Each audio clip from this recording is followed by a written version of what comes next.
Chapter 22 of The Rat Race by J. Franklin.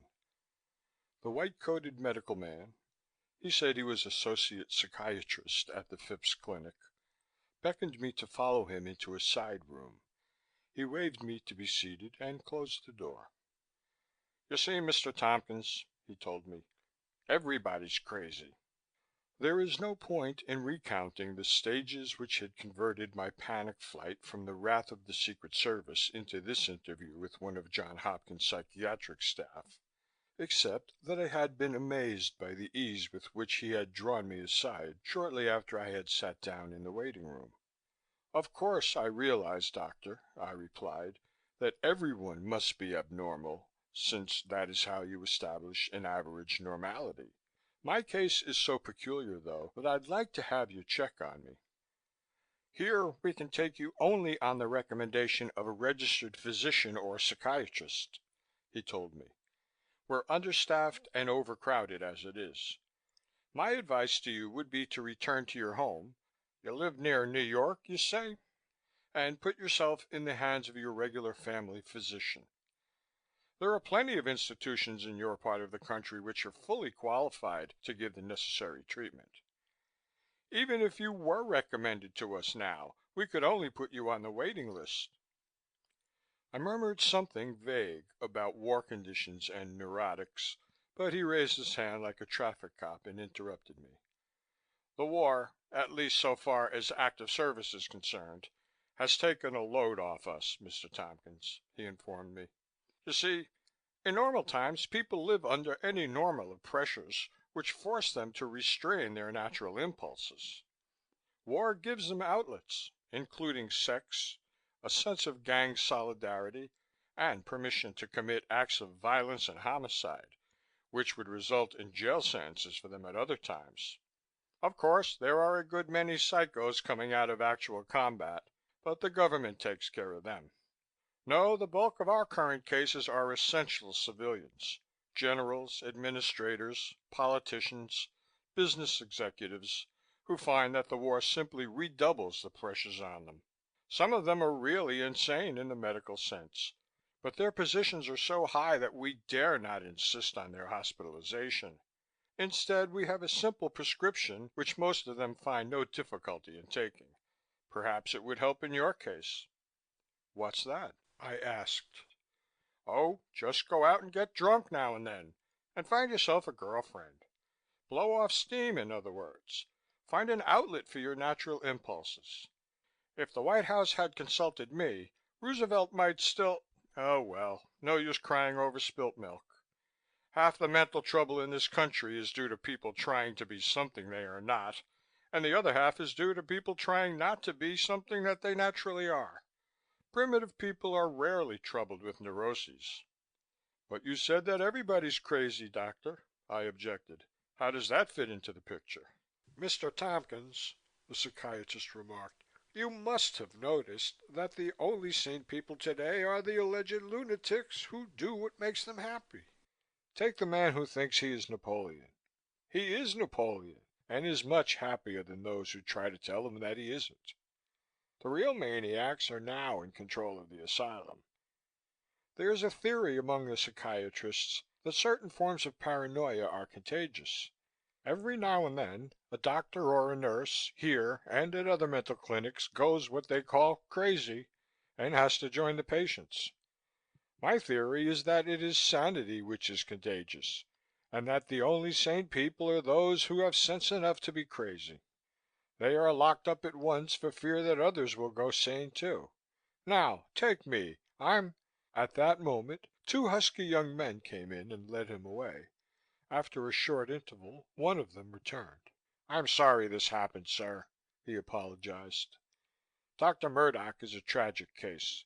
He was formerly employed here, and every now and then he still manages to escape to one of our consultation rooms.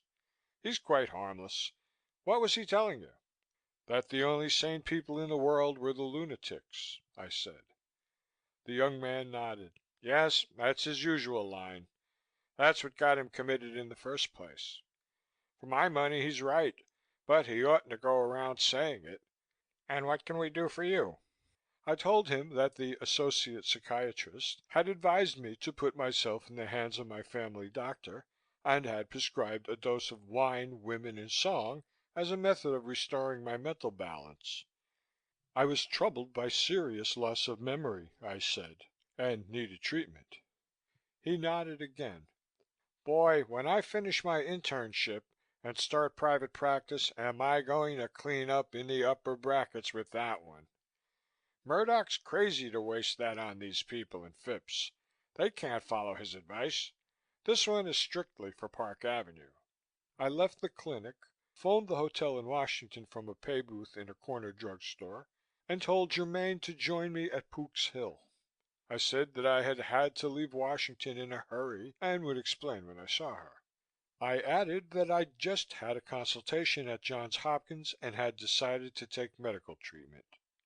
I know one thing you don't need treatment for, your nerve, she replied and hung up on me. When I reached the house in Bedford Hills, I was welcomed by Mary Myrtle at the front door and by the loud barking of Ponto from my bedroom. Germaine had not yet returned. How's Ponto? I asked the maid. Oh, he's fine, she told me. Just fine. He eats his food and sleeps regular and is just like he was. Good. I'll take a look at him. I went upstairs and held my bedroom door ajar. Hello, Ponto, old boy, I said in the curious tone one uses towards dogs, children, and public men. Here I am, back from Washington. He lay on my bed with ears pricked up, gazing at me intently. Yes, Ponto, I continued. I got the Order of Merit from President Truman himself and met all the big shots. So if you take a bite at me now, it will be sabotage. Ponto put his ears back and let his tongue dangle from the side of his mouth while his tail made a haze as it thumped delightedly on the pillow. If he hadn't been an animal, I would have said he was laughing. There, old fella, I soothed him.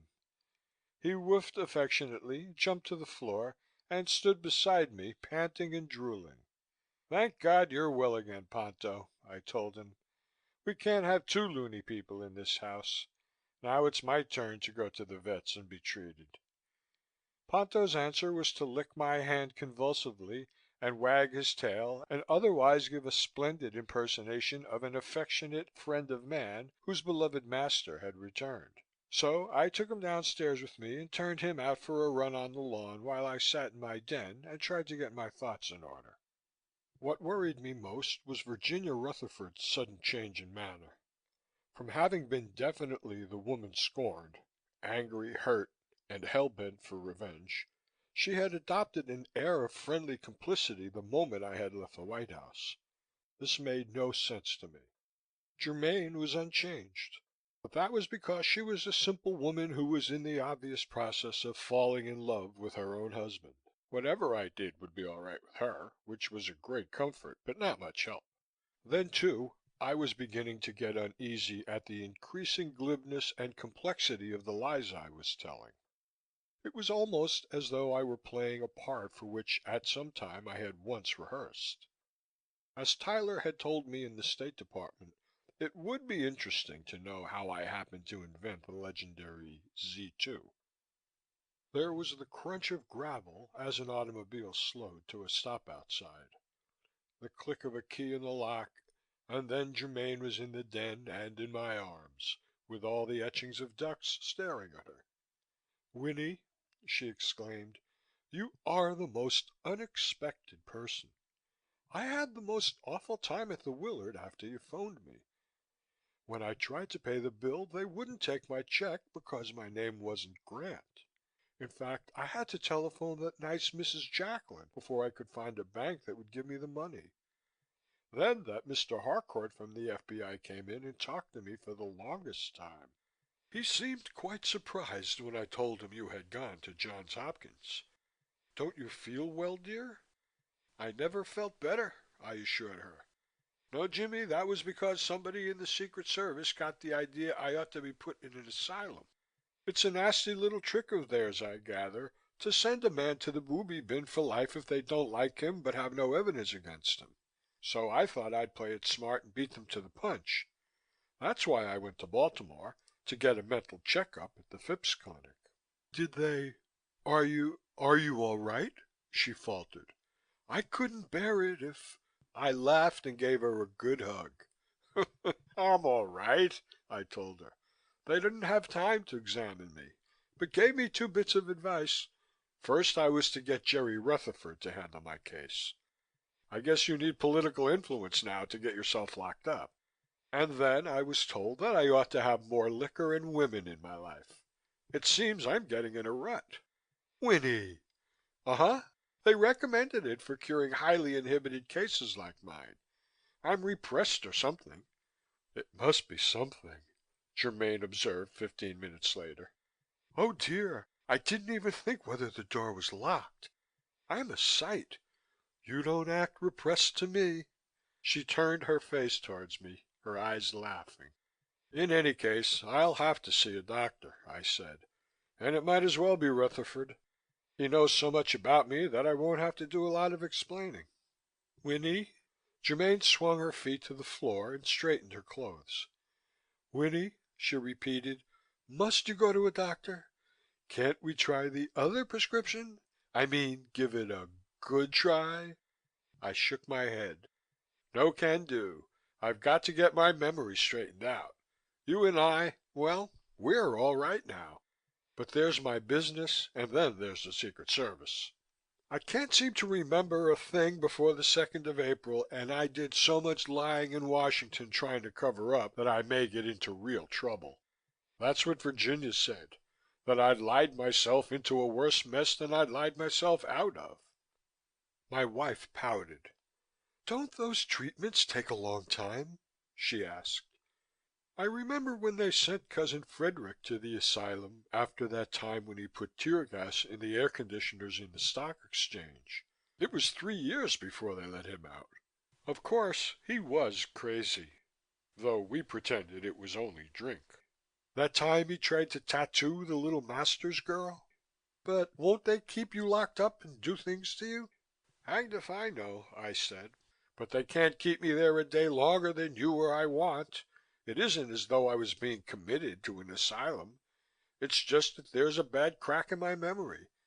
They'll try to find out what's wrong and patch it up. Perhaps I won't have to stay after all. Do they let wives come and visit their husbands?" she asked dreamily. "I mean—" "I've never heard that the medical profession encouraged that kind of therapy," I told her. "Speaking of insanity," I continued, "Ponto, you will be glad to know, is back to normal." She got up and made a face at me. "Of course," she remarked with deliberate provocation, "if you think more of Ponto than you do of me. I'm so glad, Winnie, to know that Ponto is better. He's your dog, isn't he? What was wrong with him? What medicine did you give him? What did the vet say?" She ended in a startled squeak and ran for the door. "You beast!" she exclaimed, turning on me. "It was locked all the time. Oh, Winnie!" 1,000 years later, she said once more, "Oh, Winnie." Then she laughed. "Just the same," she said, "I'm glad about Ponto. I still think I don't like the way he's been acting." She yawned. "And now, sir," she added, "will you please let me go to my room? I'm still rather dirty from my trip and I ought to get a few things unpacked. And besides," she laughed again, "I'm ravenously hungry." "So am I remarked truthfully.